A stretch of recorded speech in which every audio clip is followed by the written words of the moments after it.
17. Nous lisons à partir du verset 13 à 16.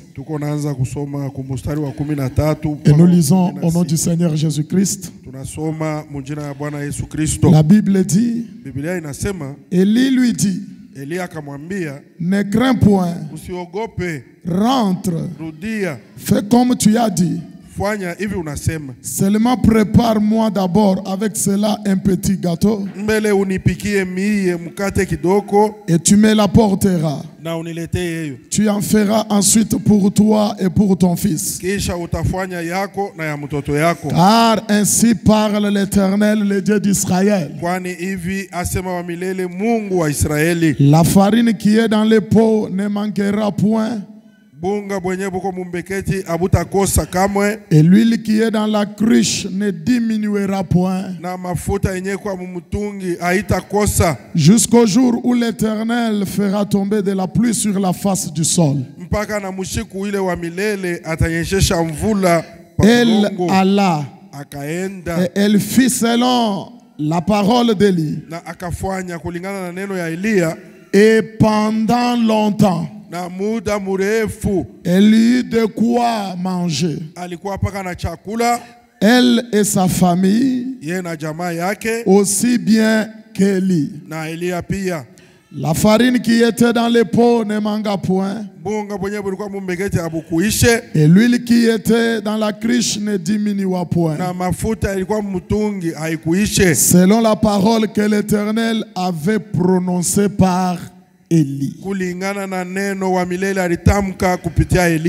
Nous ajoutons 2 Corinthiens chapitre 9.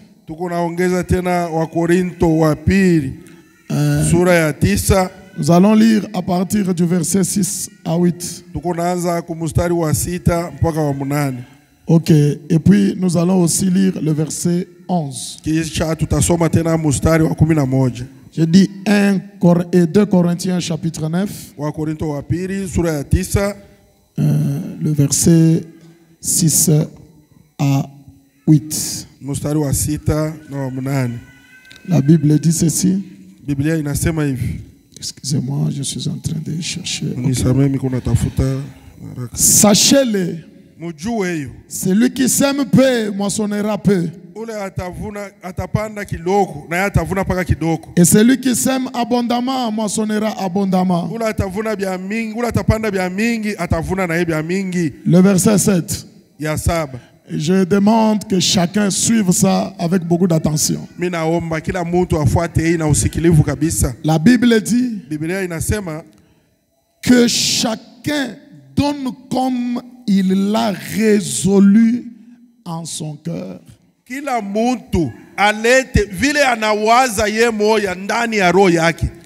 Sans tristesse ni contrainte. Car Dieu aime celui qui donne avec joie. Et Dieu peut vous combler de toutes ses grâces, afin que, possédant toujours en toutes choses de quoi satisfaire à tous vos besoins,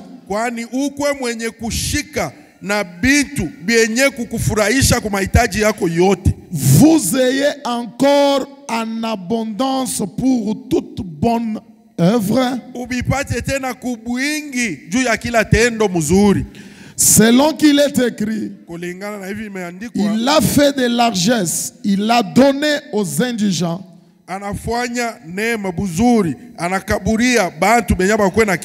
le verset 11 dit, vous serez de la sorte enrichis à tous égards pour toutes sortes d'espèces de libéralité,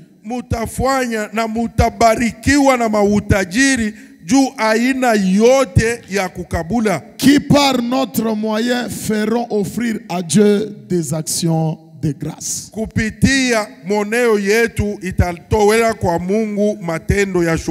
Que l'Éternel ajoute la bénédiction à la lecture de sa parole. Vous pouvez vous asseoir.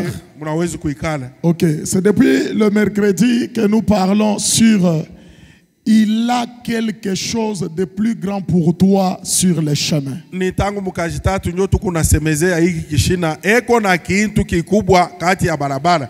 Qui a quelque chose de plus grand pour toi? Ni nani eko na kintu kikubwa juu yako? C'est celui qui connaît ta valeur. Ni ule anajua bei yako. C'est celui qui connaît de quoi tu as besoin. Ule anajua ni nini uko nayo lazima. C'est l'Éternel qui t'a créé. Ni wa milele ndio anakuumba. Amen. Amen. Et notre sujet, na kishina yetu, je l'ai tiré dans le message, allez dire à mes disciples ou courir sans un message. Mina itosha mu ujumbe, muende mukambie banafunzi wala kukimbia huku na huku bila ujumbe. Avec la sœur Ati. Na dada Ati. Aujourd'hui, le prédicateur prêche l'histoire de la sœur Ati. Leo bahubiri beko na ubiri hadisi ya dada Ati. Les enfants de Dieu disent amen quand on parle d'Ati. Na batoto ba Mungu beko paka nasema amen wakati banashika tu mambo ya Ati. Depuis le mercredi, nous avions montré ce qui s'était passé pour que frère Branham aille chez la sœur Ati et que ce miracle-là s'opère. Tangu mkajitatu tulionesha juu ya nini ndugu Branham alienda kwa dada Ati juu ya ile miujiza ufanyike.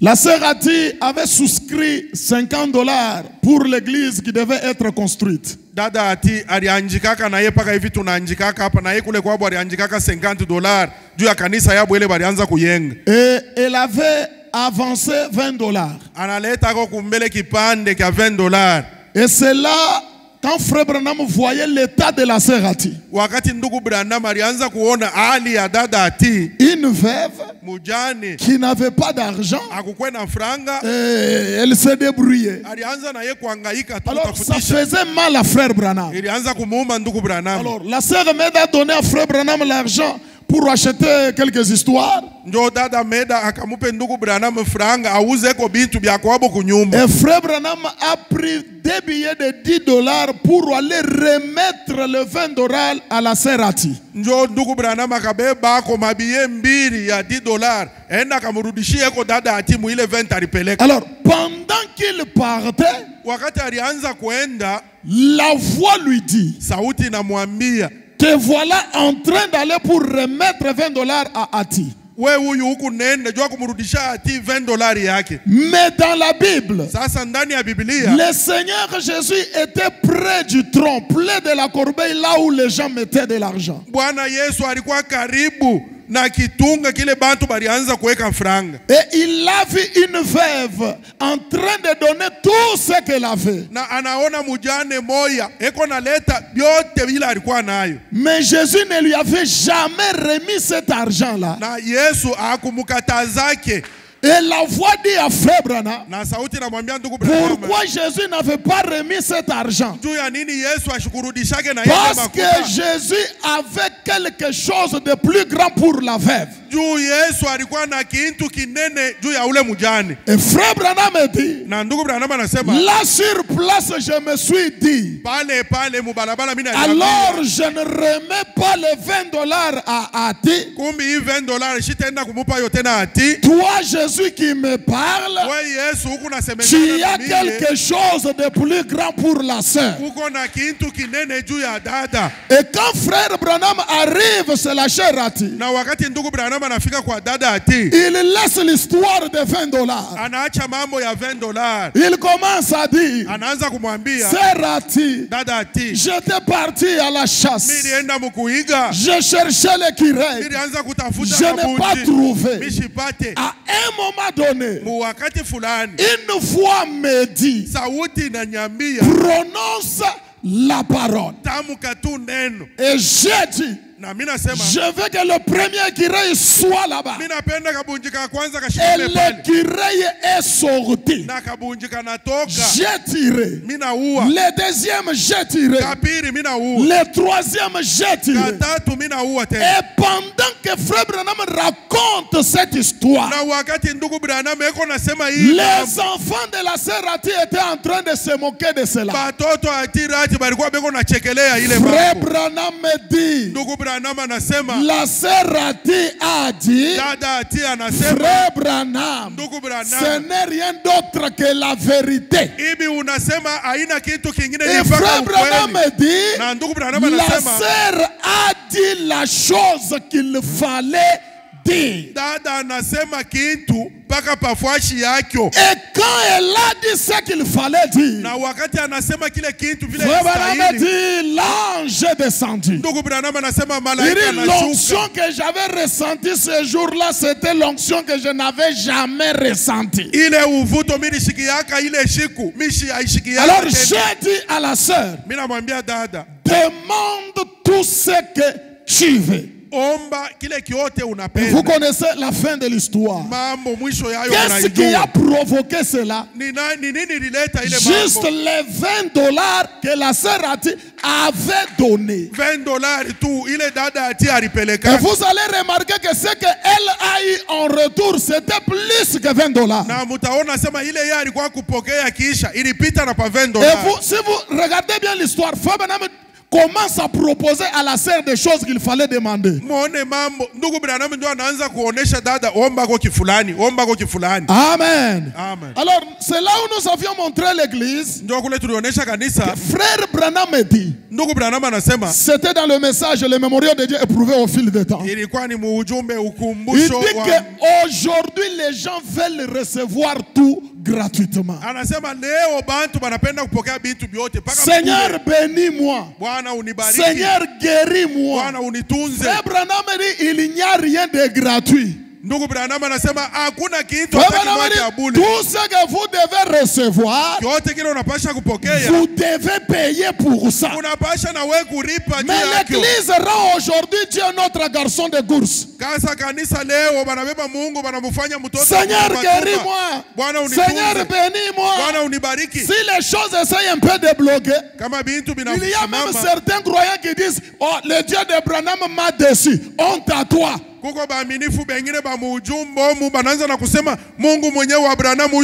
Dieu de frère Branham ne déçoit personne. Je n'ai jamais vu un croyant de frère Branham avec une situation difficile, et cette situation-là arrive à vaincre ce croyant-là.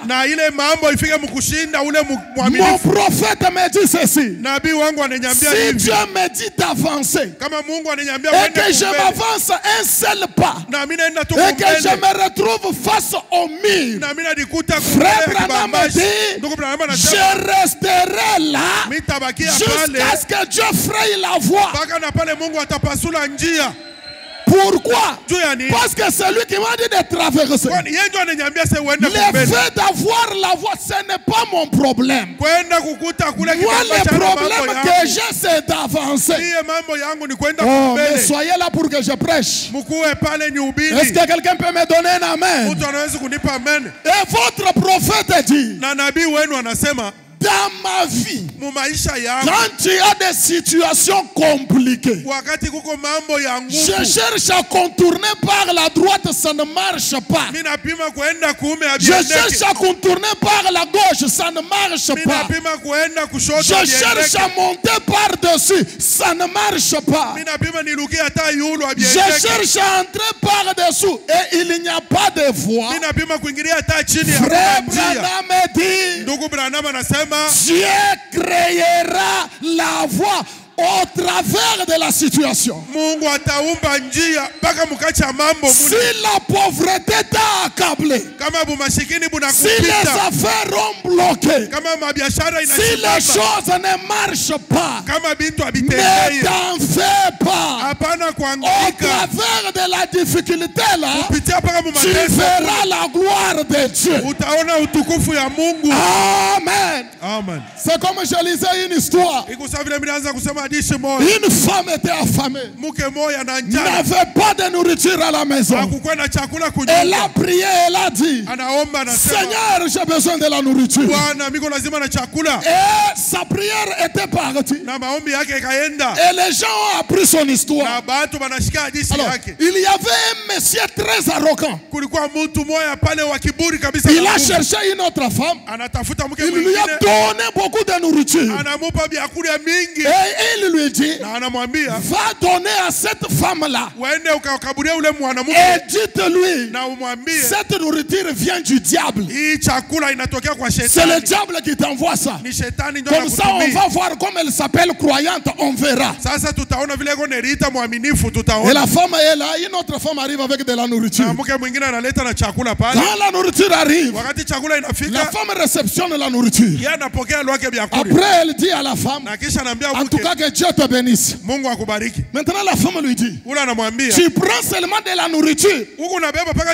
Tu ne veux pas savoir par qui cette nourriture est envoyée.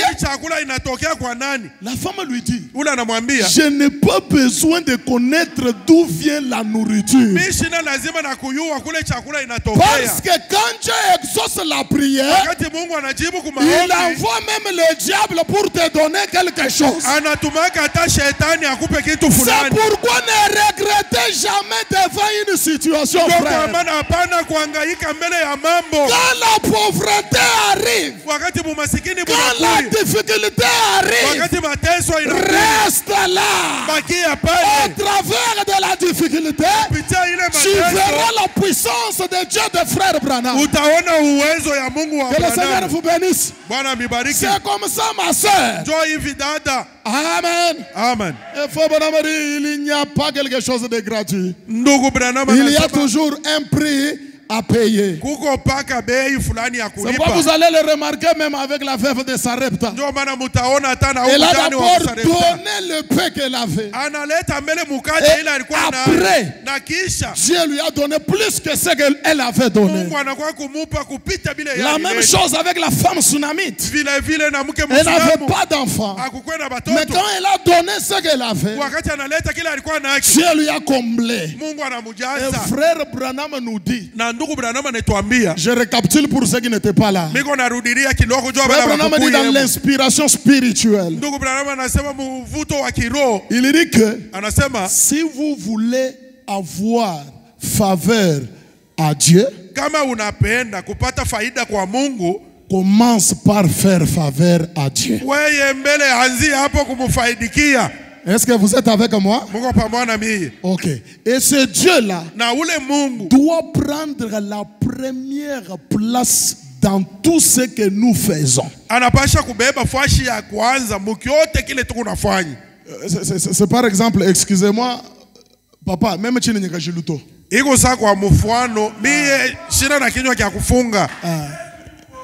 papa, je suis venu à Pierre de Fête Tabernacle. Mais pendant la semaine, les gens ne viennent pas à l'église. Frère Branham dit, si vous avez Dieu dans votre cœur, je répète l'écriture de Frère Branham, si vous avez Dieu dans votre cœur, chaque fois que les portes de ton église sont ouvertes,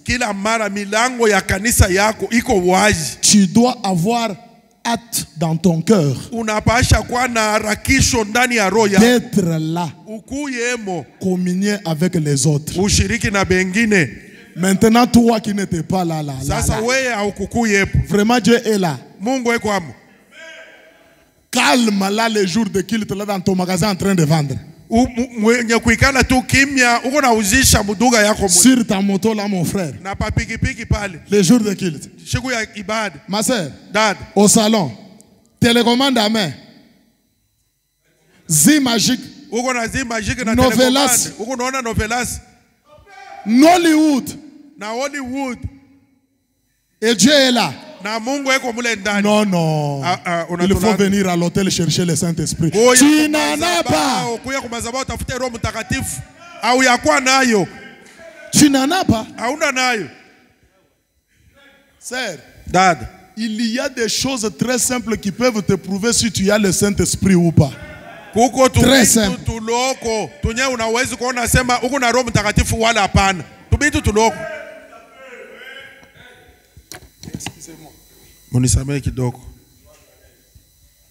Je suis à l'aise, papa. Je suis dans le message pourquoi. Prêché le 9 mars 1960 soir.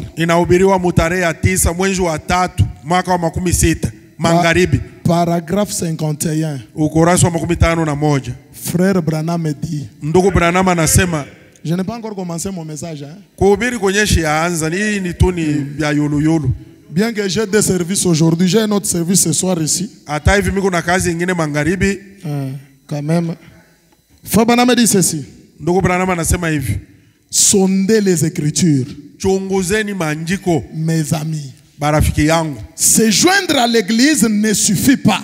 Non, non, se joindre. Devenir un membre de l'église. Ça ne suffit pas. Eh bien, se joindre à l'église est une bonne chose. Je crois que toute personne devrait se joindre à une église. Je crois absolument que toute personne devrait.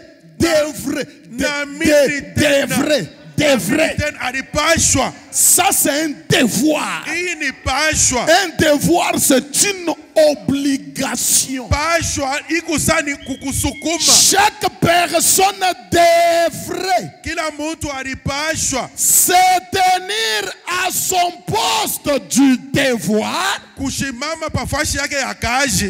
lorsque leur pasteur ou l'évangéliste ou quelqu'un d'autre est là en train de prêcher, je pense que toute personne devrait se tenir à son poste du devoir.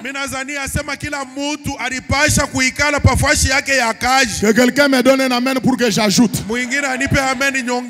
Frère Branham me dit, votre poste du devoir, c'est votre église.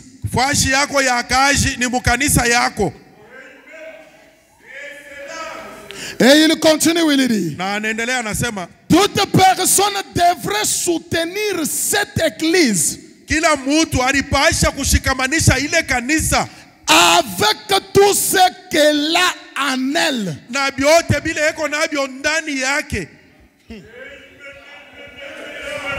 Avec tout ce qu'elle a en elle. Avec ses dîmes, ses offrandes, par tout ce qu'elle est appelée à faire. Frère Branham dit, soyez disposés et contents. Si votre pasteur vous demande de faire quelque chose dans votre église, papa, quand tu n'étais pas maintenant, tu peux pas le frère Branham. Moi, je suis là, mais quand on a somme ndugu Branham. Uju bengo bogu itaba meno. Bwalu jumanye kuino mwenzi shiti Branham muambe. Uko nakatala kusema amene juu aufanye hiki Branham eko nasema. Frère Branham dit, cessez votre religion formaliste de venir à l'église que le dimanche. C'est ça.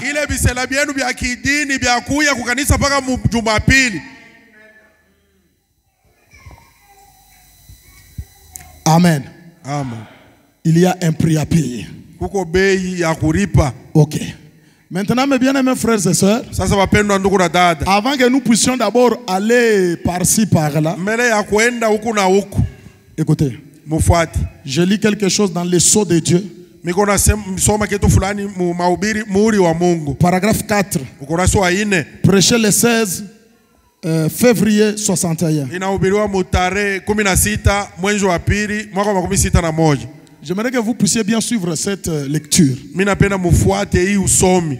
Parce que choisir une église, Kwani kuchakula kanisa c'est choisir le pasteur. ni kusema ni pasteur njoo ule Il unachakula. n'y a jamais eu d'église sans pasteur. Il n'y Abuya en a kuyaka pas. kanisa bila pastori haina hapo. L'église d'abord, c'est le pasteur. Kanisa mbele ni pastori. Et quand on dit de soutenir l'église, Na wakati banasema saidia kanisa soutenir votre ni pasteur. kusaidia pastori wenu. Frère, écoutez-moi très bien. Munifuate mzuri ndugu. Aujourd'hui, quand on parle de ces choses dans l'église, c'est comme si c'est un tabou. Non. Leo wakati kunasemeza hii bitu mkanisa inakuwa sani. C'est la parole. Ni neno. Pour que vous soyez bénis. Kwani mupate kubarikiwa.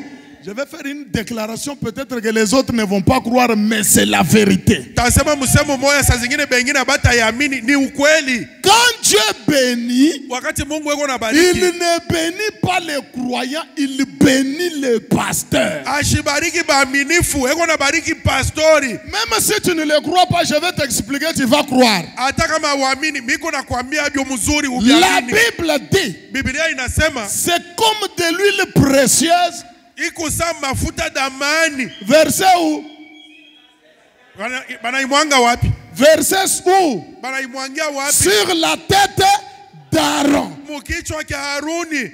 Ici, Aaron, c'est le pasteur André que vous voyez ici. Haruni wa hapa ni C'est lui le sacrificateur de cette église. ndio mkoani wa hii kanisa. Si le pasteur a besoin de $100,000, Kama pastori yako lazima na il $100,000. va le trouver comment? Ataipata namna gani? Seigneur, donne-moi $100,000. Bwana unipe $100,000. Je regarde la sœur, il donne 10,000. Mungu anaangalia. Il regarde à cela, il donne 50,000.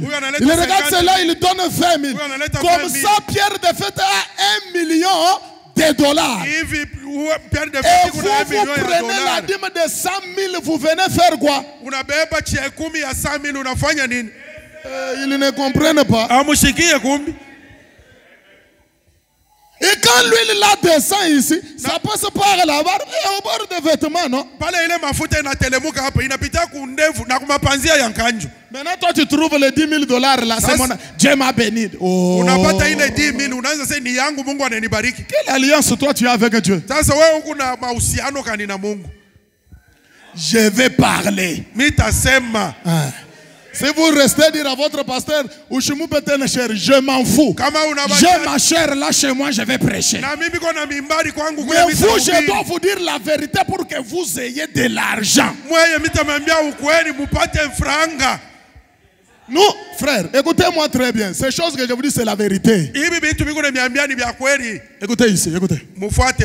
Vous savez que dans la Bible, ce qui avait fait de Salomon un grand don, c'était le peuple qui l'entourait. Aujourd'hui, nous avons des croyants qui envient d'autres églises. En tout cas, ces pasteurs-là, ceux qui ont fait que ces pasteurs-là soient ce qu'il est, ce sont ces croyants. La force d'un pasteur, c'est ses croyants, c'est son église. La force de Moïse, c'était Josué et Caleb. Frère Branham a dit, quand Israël était en guerre, et que les mains de Moïse commençaient à descendre, Josué se tenait de ce côté, Caleb se tenait de ce côté, il soutenait les mains de Moïse. Et frère Branham a dit, quand les mains de Moïse restaient en l'air, Israël avait la victoire. Et frère Branham a dit, Moïse était la force formidable d'Israël. Dans ce temps de la fin, la force formidable de l'épouse, c'est frère Branham. Donnez-moi un amen pour que je prêche. Et la force de cette église, c'est le don. Et si vous négligez les dons, vous négligez votre force. C'est comme ça, mes frères. Vous devez protéger les dons. soutenir les dons. D'ailleurs, que le Seigneur vous bénisse. Vous avez conjugué beaucoup d'efforts pour que nous fassions ça. Est-ce que vous pouvez d'abord applaudir pour vous-même? Félicitations à vous. Félicitations yenu. Chitop, c'est bien. Quand c'est bien, nous disons. Et quand ça ne marche pas, nous devons aussi dire que ça ne marche. Le sceau de Dieu, paragraphe 4. Frère Branham dit, je me souviens qu'une fois, Paul Rader, oui, c'est un serviteur de Dieu. Frère Branham dit ceci. Combien l'ont connu? Frère Branham continue, il dit, Paul Rader était un grand homme de Dieu. Il dit, une fois, il a raconté une petite histoire. Il a dit qu'il voyageait à bord d'un train. Et il a dit qu'il était accompagné d'un autre homme. Il a dit que cet homme essayait de prendre sa revanche sur lui. Parce qu'il avait dormi dans une voiture lit. Donc, disons comme on dit, une voiture lit. C'était, tu vois, il y a première classe, deuxième classe, quelque chose de très cher. Hein? Il avait loué, disons comme aujourd'hui l'hôtel, comme Moun Palace là, ou bien il vivait bien dans une bonne condition. Voilà. Alors cet homme-là, lui n'aimait pas cette façon-là. Comme les gens peuvent dire aujourd'hui, bon,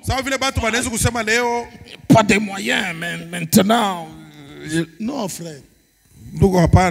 Je sais que vous comprenez de quoi je parle. Amen. Amen. Alors cet homme-là voulait faire, tirer sa revanche sur ce prédicateur. Alors, Frère Branham continue, il dit. Il a dit que le lendemain matin au petit déjeuner, un groupe de ministres se rendait quelque part à une convention. Cet homme s'est donc assis juste à côté de Paul. Et a dit, eh bien, gloire à Dieu, cette nuit, je suis resté assis dans une voiture salon. Donc, Ubushiku mirende kuluwe longo ka chambre ka $20. Pendant que les autres sont allés louer la chambre de $100 une seule nuit. Est-ce que vous comprenez? Écoutez maintenant l'histoire. Alors, et le monsieur continue, il dit, j'ai préservé l'argent du Seigneur.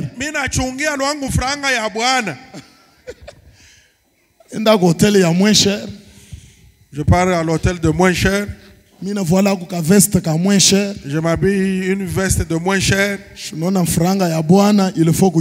Vous voyez l'argent de Dieu, il faut bien le garder. Donc, le même esprit qui était avec Judas Iscariote. C'est parfait ici, n'est-ce pas? On pouvait même prendre cet argent donné aux pauvres. Jésus leur dit tous les jours ici. Vous avez toujours ces pauvres ici. Vous leur avez donné quoi? J'ai préservé l'argent du Seigneur. Frère Branham dit. Et Paul a dit, gloire à Dieu. Moi cette nuit, j'ai pris une voiture lit et j'ai préservé l'homme du Seigneur.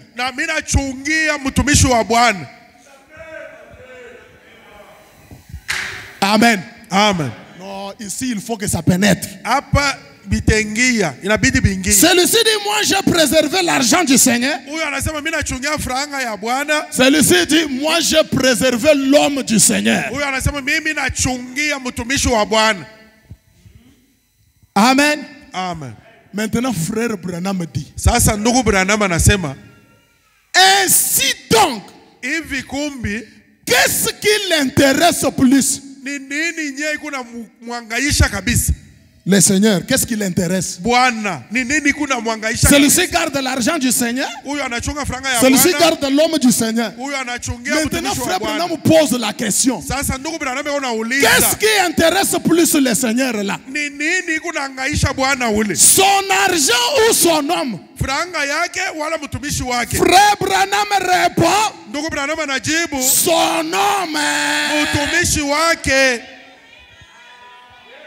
Oh, mais donnez-moi un amen. Unipe amen. Ce qui intéresse le Seigneur, c'est son serviteur. Ni mtumishi wake. Et ce qui intéresse au Seigneur, c'est ce qui doit intéresser aussi à l'église. Ce que le Seigneur aime, c'est ce que nous aimons aussi.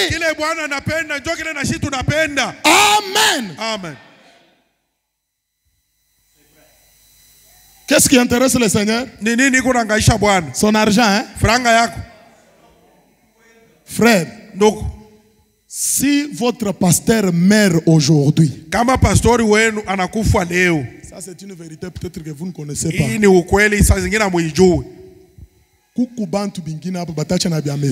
Il y a des gens ici qui vont même abandonner le message. Je vous dis la vérité. Quand frère Branham était mort, d'autres ne sont jamais partis au Branham Tabernacle. Depuis ce temps-là, Baribakia Loabo Pakaville.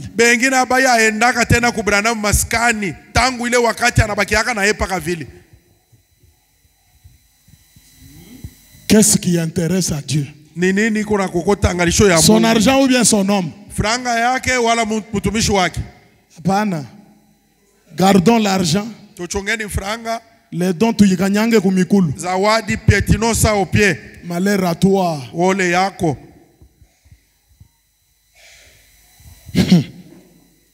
Que ceci pénètre, que ça reste là. Ibi bingie na bibakie mule. Frère Branham dit. Ndugu Branham anasema, je suis dans le message voir Dieu. Ndani ya ujumbe funika Mungu. Voir. Kuona Mungu. Ah, paragraphe 28. Ukurasa wa 28. Prêché le 29 novembre 59. Tarehe 29 mwezi wa 11 mwaka wa 59. Vous savez, le vendredi, je vous ai lu Frère Branham qui dit, il n'y a pas de mal à être riche. Hakuna mani, hakuna bubaya kama uko mutajiri. Amen. Amen. Nous voulons que vous ayez beaucoup d'argent. Parce que les choses de dire que non, Dieu bénissait seulement les autres, nous non. Non. Dieu continue à bénir encore aujourd'hui, mes frères. Je disais le mercredi ici à l'église. Circulez toute la ville de Kolwezi. Combien de supermarchés de frères du message? Qui connaît un supermarché d'un frère? Une station de carburant d'un frère. Une belle école dans cette ville d'un frère. Même 5 frères qui se sont associés. Qui connaît ça? L'hôtel de luxe d'un frère. Qui connaît ça? Hein? Un beau restaurant d'un frère. Qui connaît ça? Les frères du message ont laissé la ville aux Indiens, aux Libanais et aux Chinois. C'est comme si le Dieu du ciel qui avait béni John Charit là s'est limité seulement aux États-Unis. Et les frères sont là des Ivoiriens. Ils sont là, ils se contentent de ce qu'ils sont. Il est motard, il veut rester motard toute sa vie. Frère Branham dit, je ne crois pas dans une église d'un pasteur qui n'a pas les ambitions d'évoluer. Nous devons évoluer, frère. Hier, tu étais motard. Demain, tu achètes la Carina. Le lendemain, tu as un amer. Tu étais locataire hier. Aujourd'hui, tu deviens bailleur. Oh, que quelqu'un me donne un amen. Le message de frère Branham ujumbe ya ndugu Branham change les gens. iko nageuza bantu. Ça prend quelqu'un du ridicule au sublime, Iko frère. natosha muntu chini na mupandisha yulu. Que quelqu'un me donne un amen. Muntu anipe amen. C'est ça notre message, mes bien-aimés. Njo ujumbe yetu hii bapendwa bandu. Mais pourquoi nous qui avons cru le message, on est très pauvres? Sasa juu ya nini shiba le tunaamini ujumbe tuko ba masikini kabisa? C'est à cause de notre négligence. Nous sommes en train de négliger certains principes de la parole. Tuko na sula makanuni mingi ya muneno. Notre main est toujours comme ça. Mukono yetu iko paka ya kufunga. Fachi béton. Paka ya kufunga. Toi, tu ne libères pas. La Bible dit il y a plus de bonheur à donner qu'à recevoir. D'abord, donne ce que tu as. L'Éternel a quelque chose de plus grand pour toi sur la route.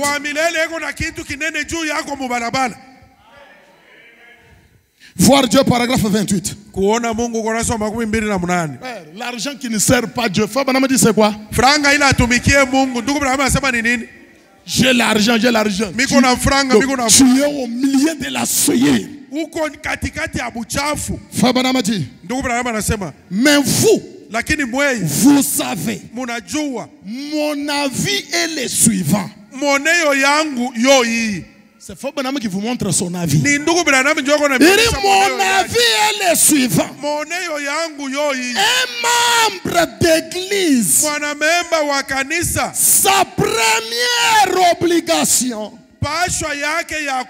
c'est de donner sa dîme et ses offrandes. Ça, ce n'est pas une faveur que tu fais à Dieu. C'est une obligation. C'est ton devoir en tant que chrétien.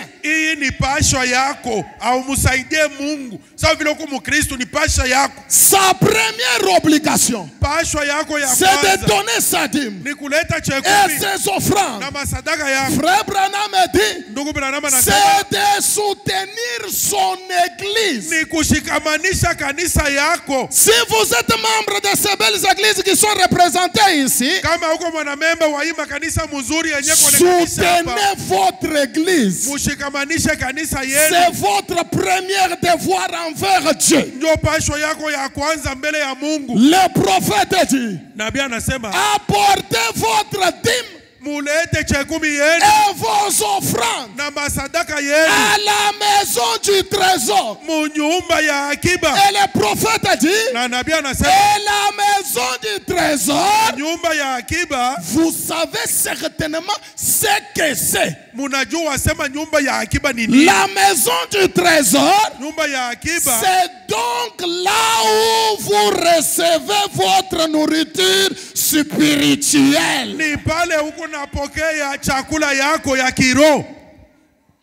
Là, je vais parler. Oh non, moi je viens de Kinshasa. Tu travailles ici. Quand tu as des problèmes, Pasteur André, chez moi ici ça ne va pas. Pasteur, il y a la maladie chez moi. C'est lui qui prie. C'est lui qui se consacre. C'est lui qui te donne les conseils. Maintenant, quand tu as l'argent de dîmes, tu envoies à Kinshasa. Tu utoke uende ku Kinshasa. Dites à ton voisin de ne pas dormir. Sors ici, va à Kinshasa. Et des fois aussi, nous les pasteurs, je ne sais pas. Ça, je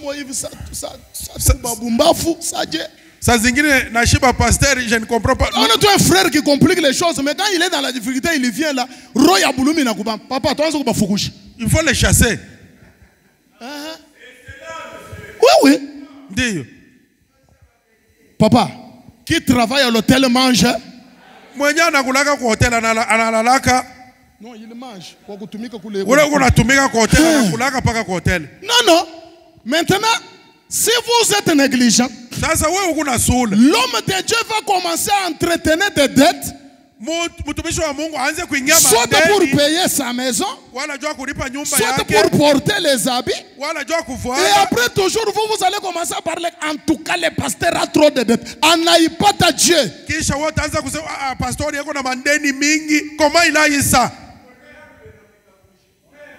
Et vous les laissez comme ça. Et il y a aussi des croyants qui sont, je ne sais pas comment, ils ont même le courage de biper les pasteurs. Alors que tu ne lui envoies même pas les minutes. Pour que le pasteur t'appelle.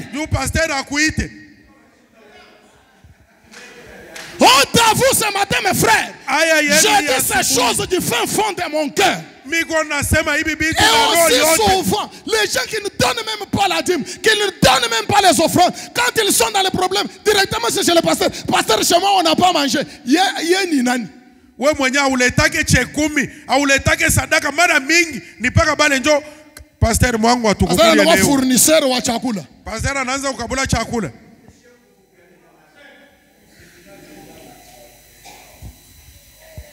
Le pasteur doit être soutenu par son peuple. Et pour soutenir l'homme de Dieu, ça ne demande pas seulement avoir des millions, non. Ce que je vous dis ici, c'est l'expérience. Ce qui fait l'affaire, c'est la volonté. Ce ne sont pas des moyens. Et souvent, les gens qui ont même des moyens, ce sont eux qui ne agissent pas.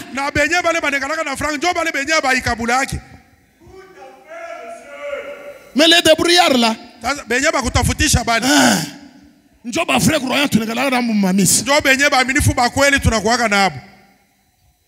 soutenez votre église. L'endroit où vous recevez votre nourriture spirituelle. Frère Caps, dites amen.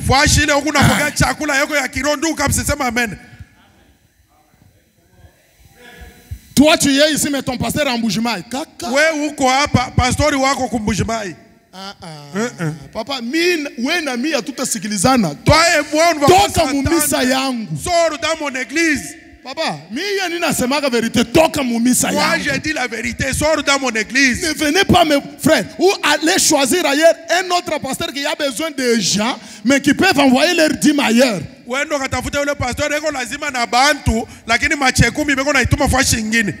Laissez-moi lire frère Branham.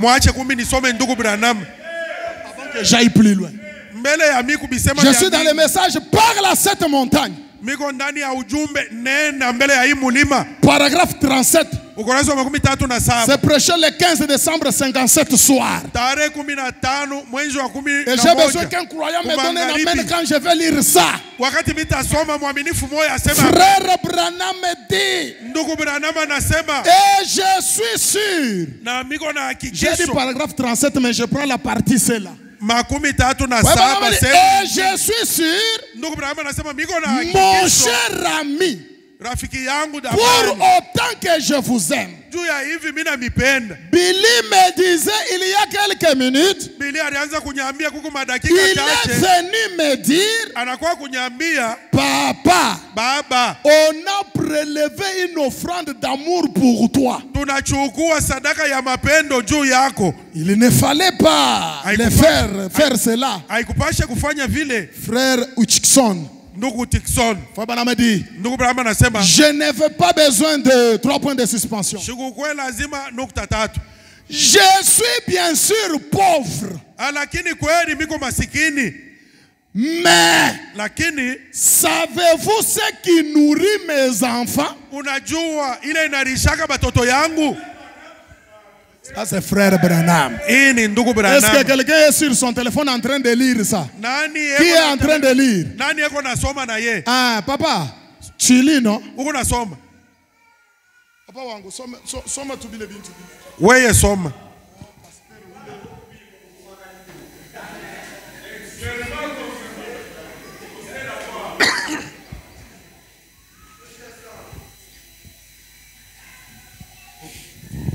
Billy me disait il y a quelques minutes, Billy alianza kunyambia kuko madakika, il est venu me dire, anakuwa kunyambia, papa, on a prélevé une offrande d'amour pour toi. Baba, tunachanga sadaka ya mapendo juu yako. Il ne fallait pas faire cela. Haikupasha mufanye vile.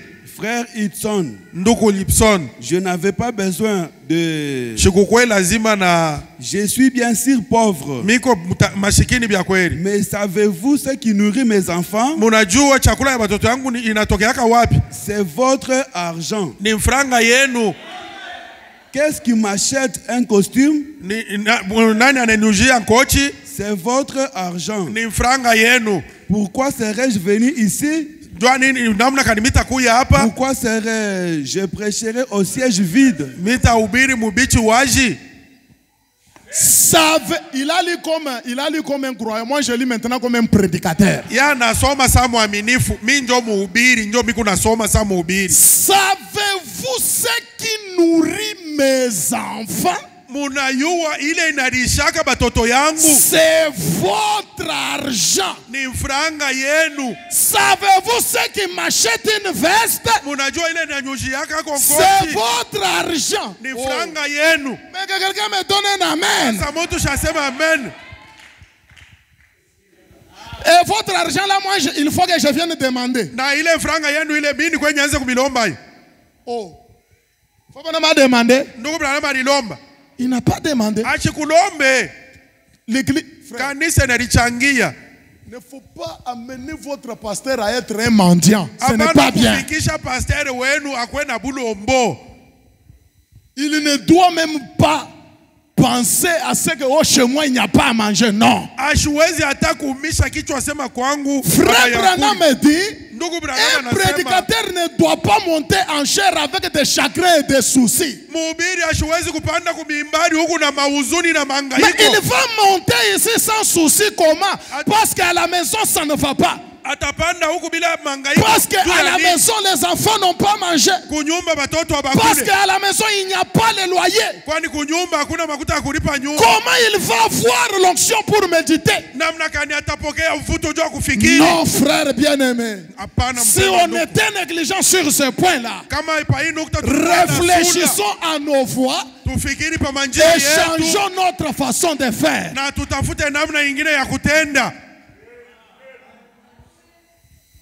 Changeons notre façon de faire. Parce que notre bénédiction dépend de cela.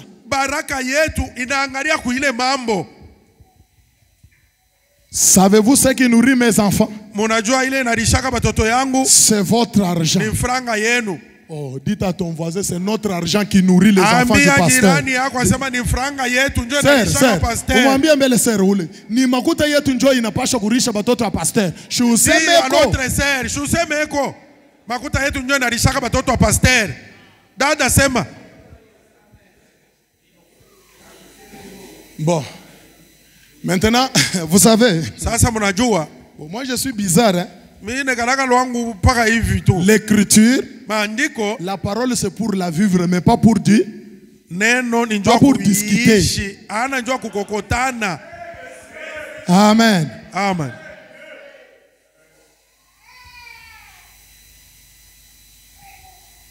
Nous sommes au mois de mai. Je ne parle pas pour ce que vous avez fait pour votre bâtiment ici, tout ça. Le problème ici, c'est l'homme du Seigneur. Vous avez fait pour votre église. Il ne mange pas les bâtiments ici.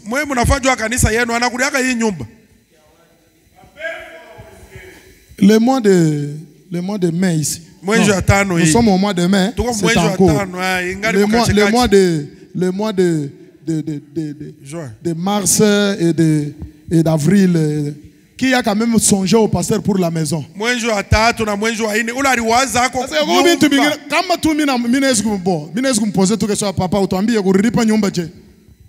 Si je lui demande ici comment tu as payé la maison, vous allez avoir honte. Je n'étais pas avec lui, mais si seulement on pose cette question.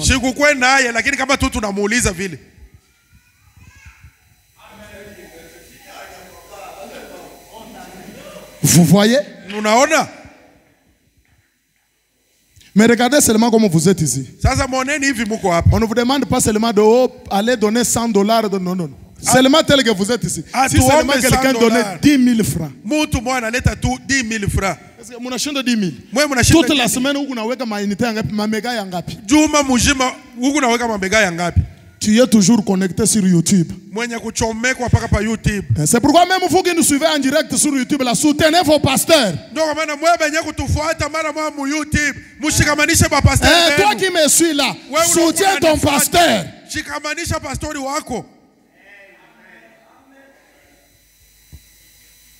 Frère. Donc, Vous savez un jour ce que j'avais fait dans mon église. Moi, la chose qui ne brise pas l'écriture, ce n'est pas un péché. Je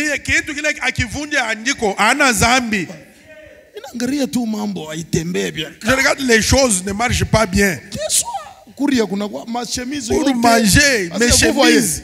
Ici, je ne fais pas sortir de la sueur parce que ce n'est pas la prédication évangélique. Hein?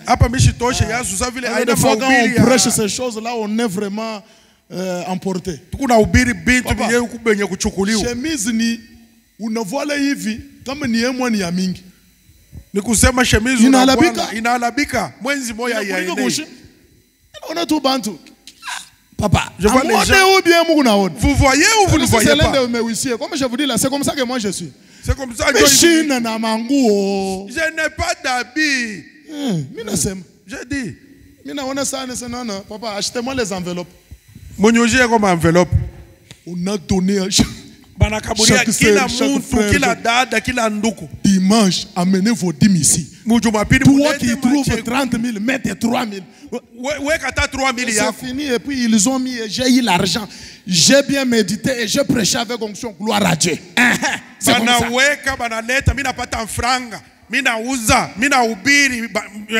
J'ai payé la maison. Oh. Où anatokea wapi? Ninatoka pakapata pale. Mimi natoka pakapata pale.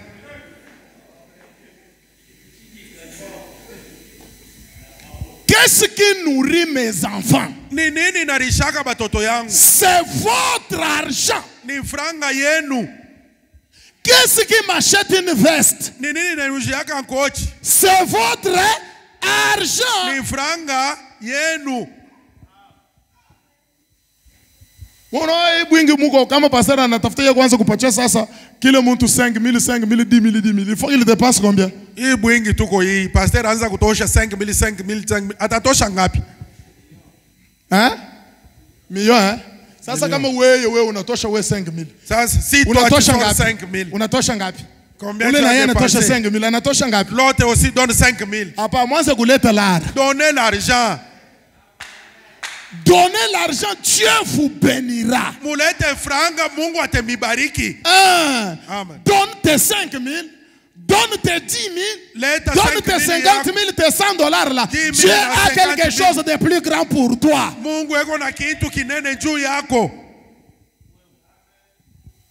Et faut que continue à lire. Qu'est-ce qui m'achète un costume? C'est votre argent. Pourquoi serais-je venu ici? Je prêcherai au siège vide. N'y t'étiez-vous?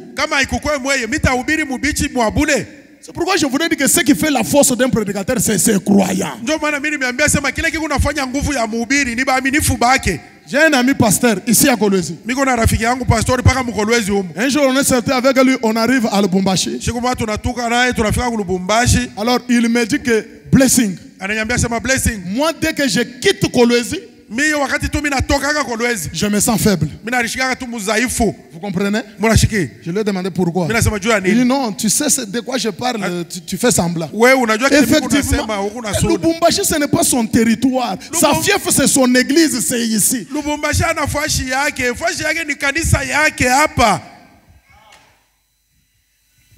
Mais les croyants que nous avons aujourd'hui, Fachi béton. On ne donne rien. Mais on est là seulement pour dire Amen. Comme Israël.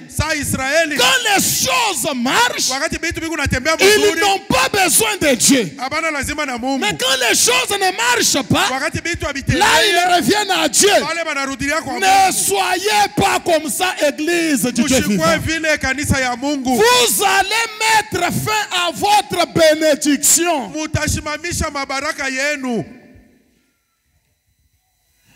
Votre premier devoir, soutenir votre église. Amenez votre argent là, dans la maison du trésor. La maison du trésor, c'est là où vous faites quoi? Vous recevez votre nourriture spirituelle. Faut bien dire ceci. Je suis dans le message, crois-tu cela? Paragraphe 71. Prêché le 16 juillet 1950. Le prophète dit ceci. Est-ce que vous êtes là? Je suis au paragraphe 71, la partie B. Mais je sais ceci. Vous devez avoir confiance dans l'homme avec qui vous traitez. Sinon, cela ne vous fera aucun bien d'avoir une quelconque relation.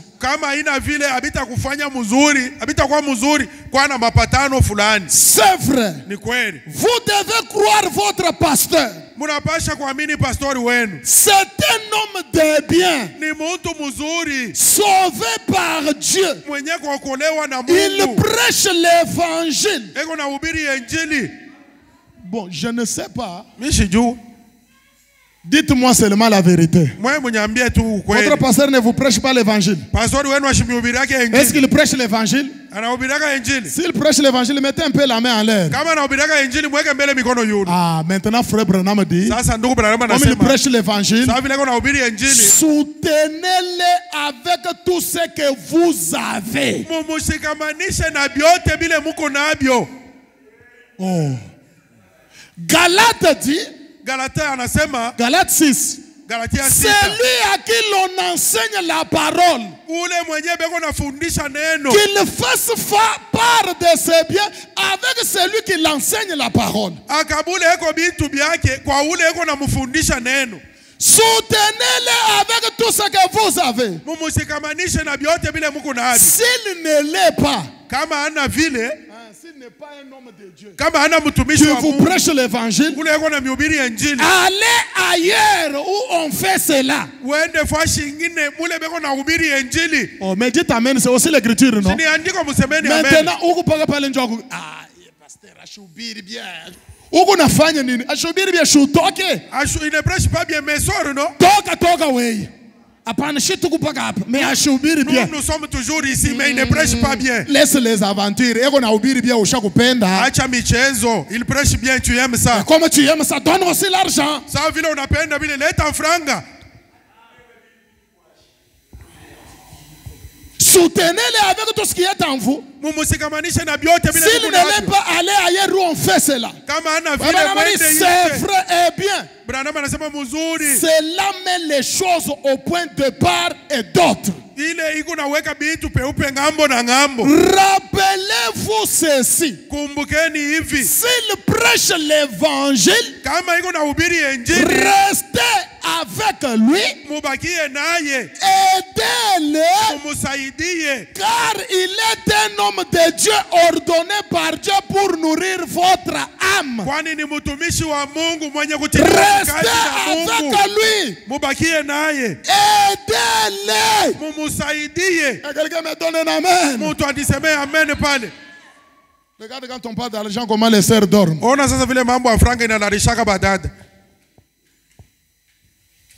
Ne dormez pas. Aidez les frères. Aidez. Vous savez, d'ailleurs, un croyant souple ne va pas attendre que son pasteur vienne lui demander quelque chose.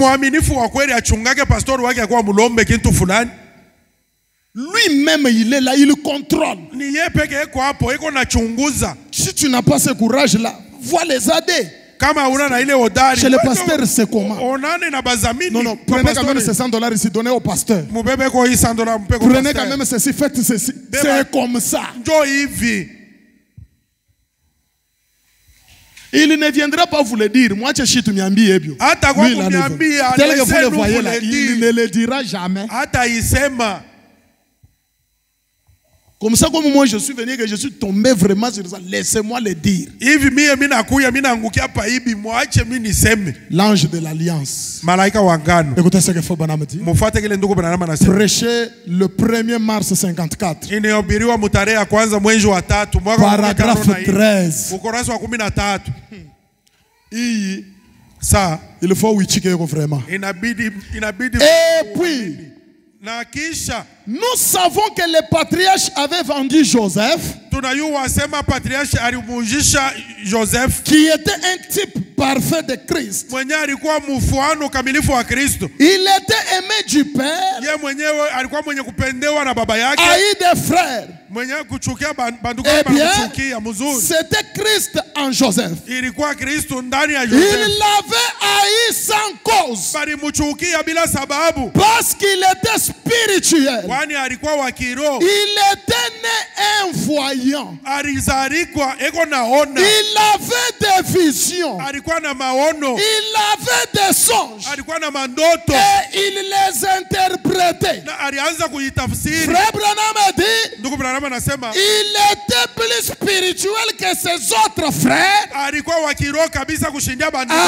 ils l'ont haï sans cause. Les prophètes disent, ils auraient dû le mettre davantage,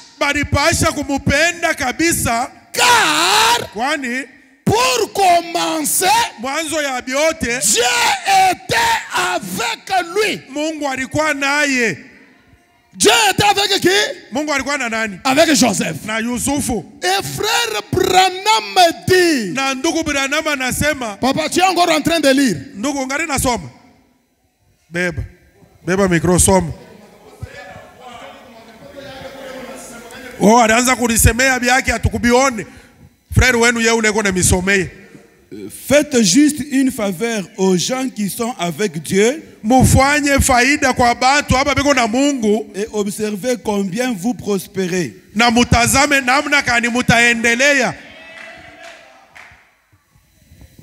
Ni pasteur Elisée njoko nasema. Ça c'est le pasteur Elisée qui dit. Mais c'est votre prophète. Ni nabii wenu. Faites juste. Mufanye bizuri. Faites juste une faveur. Mufanye tu faida moya aux gens qui sont avec Dieu. Et observez combien vous prospérez. Que quelqu'un me donne un amen. Si vous découvrez que dans votre pasteur il y a Dieu, si vous avez vu que votre pasteur est avec Dieu, faites-lui une faveur et observez combien vous prospérez. Ce que frère Branham dit, c'est l'ainsi dit le Seigneur. Et cela ne faillit jamais, parce que ce ne sont pas ses paroles, ce sont les paroles d'Elohim lui-même. Les cieux et la terre passeront, mais les paroles d'Elohim ne passeront jamais. Et cette parole ici ne peut pas retourner sans avoir des effets sur vous. Si tu le crois et tu promets de faire ça et tu fais ça, l'Éternel te bénira. Tu vas prospérer. C'est pourquoi aujourd'hui, regardez frère, les pentecôtistes sont comment? Regardez ma église. Voyez leurs églises. Regarde les bagnoles à bord duquel ils roulent. Mais nous les frères du message, tu ne peux pas que tu m'as probox. Pas tu m'as carina, na tu m'as probox, na tu m'as catch. Kama na usa kakupanda sana nika arrière. Arrière njoo yake ya yulu. Hii mashiko na hivi bi magrau na bishaku nini njoo ba frère banavumu maga papa. Vous devez rouler dans des Land Cruiser V8. C'est comme ça. Mais tout ça pourquoi? Nous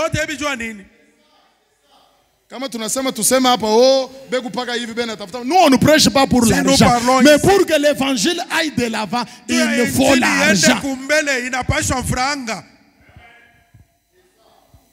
Et puis il y a des choses dans nos églises, je ne comprends pas. Un chantre va seulement quitter à Kinshasa. D'ailleurs, vos chantres que vous avez ici, vous ne les soutenez même pas. Mais il y a quelqu'un qui est seulement Kinshasa là qui vient ici. Je sais que quand je parle là, c'est sur YouTube, je parle. Personne ne me fera rien. Je prêche la parole. Il vient ici, il prie, il chante seulement. S'il n'y a pas un don ici qui a rassemblé ces gens, les chantres vont chanter.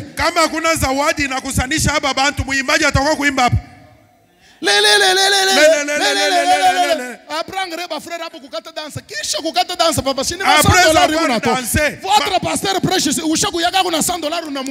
Votre pasteur prêche ici. Est-ce que tu lui as déjà amené $100 ici, mettre sur son front? Oh non, est-ce que frère Branham a dit pour donner seulement au chantre, là c'est ça que frère Branham a dit. Non frère. Donnez l'argent. Soutenez votre pasteur. Soutenez votre don. Vous serez une église que les gens vont envier, frère. Quand on trouve votre pasteur bien, toujours bien, l'onction, tout ça, ça va faire la publicité de l'église. Ça va vous ouvrir vous aussi les portes. On trouve les frères de cette église là, ils sont toujours bien, ils s'habillent bien. Je pars d'abord dans cette église là. C'est vous-même qui avez fait la publicité de votre église.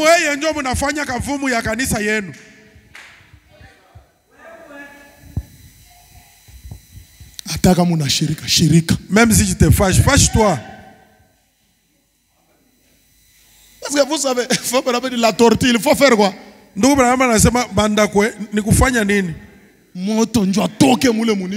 lui mettez un peu le feu pour qu'il sorte.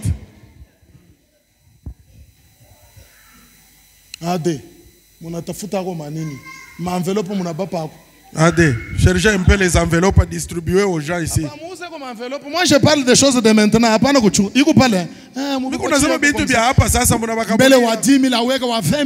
Ils ont l'argent. Dans leur sac ici. Écoutez, je ne demande pas mon argent à moi. Non. Vous devez soutenir d'abord votre pasteur. Moi, je vous ai demandé l'argent. Si j'ai envie d'argent, je vais aller chez moi, là, je vais leur demander, donnez-moi l'argent. Mais ici, soutenez d'abord votre pasteur. Pasteur, on est remis, s'il vous plaît. Pasteur, pardonnez-moi, s'il vous plaît. Papa wangu papatia comme enveloppe wa 10 000 wa 20 000 wa 50 000 wa 10 $. Mweke mbele mule comme ça à la fin ici. On donne quand même au pasteur quelque chose. Kaka. Frère Branham dit. J'aime quand vous me demandez qu'est-ce qu'il dit. Je suis dans le message Élie et l'offrande de farine. Paragraphe 92. Papa. Les enveloppes là, vous ne demandez pas l'avis de quelqu'un. Donnez là où on met quelque chose.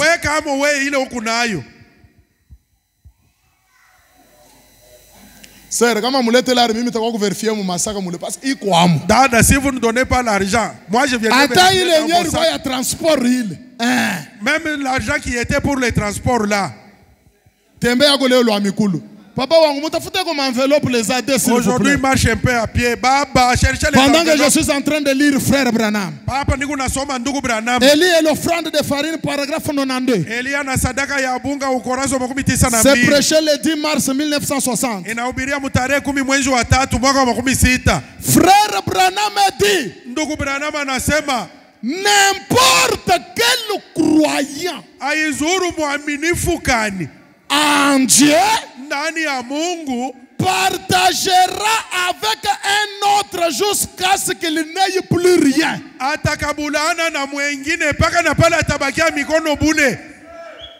Vous n'avez pas dit Amen, je relis. Que je me tienne d'abord en face de mes soeurs. Frère Branham dit n'importe quel croyant en Dieu partagera avec un autre jusqu'à ce qu'il n'aille plus rien.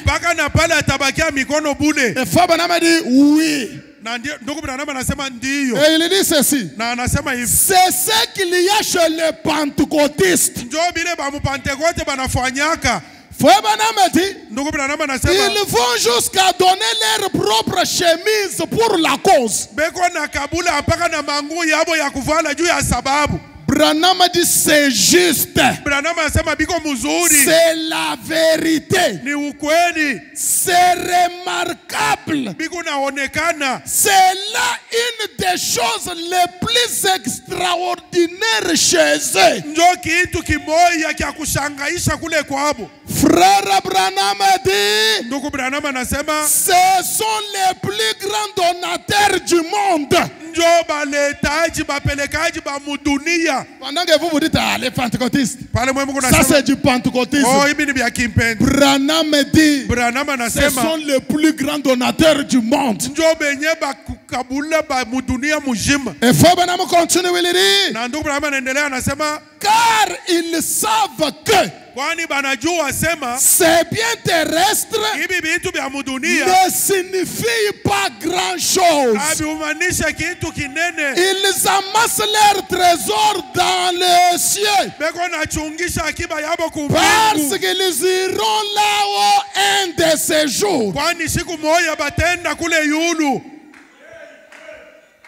Depuis où on a chunga yako lar. Et puis toi tu gardes ton argent. Frère, utakufa hapa. Tu vas mourir ici. Abatakushika nayo. On va pas t'enterrer avec ton argent. Hata batoto yako basitaikuri. Même tes enfants n'en mangeront pas. Tes frères païens là vont venir. Notre frère avait la moto. Notre frère avait les vélos. Frère, soutenez Dieu. Mettez votre argent au service du Seigneur. Soutenez votre pasteur. Soutenez votre église. Mais que chacun donne selon qu'il l'a résolu dans son cœur, sans contrainte. Ce que nous refusons, c'est que tu as quelque chose et tu ne veux pas donner. Non. Si tu as même 5 000 francs, donne, Dieu te bénira pour ça. Ne sous-estimez pas le peu que vous pouvez avoir. Même si c'est 2 000 francs, donne tout fait nombre.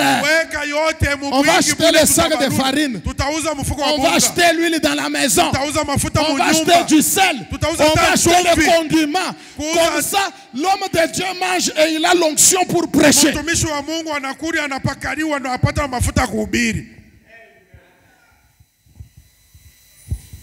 Vous voyez comment on a toujours dit votre affamé n'a point d'eau. Jésus, à cause de la faim, il a maudit un arbre, frère. Oui. Désormais, personne ne mangera de ton fruit. C'était pourquoi? À l'intérieur, il n'y avait rien. Que le Seigneur vous bénisse pour ce matin. Donc je vous laisse parce que j'ai un autre service ce soir. Que le Seigneur vous bénisse richement.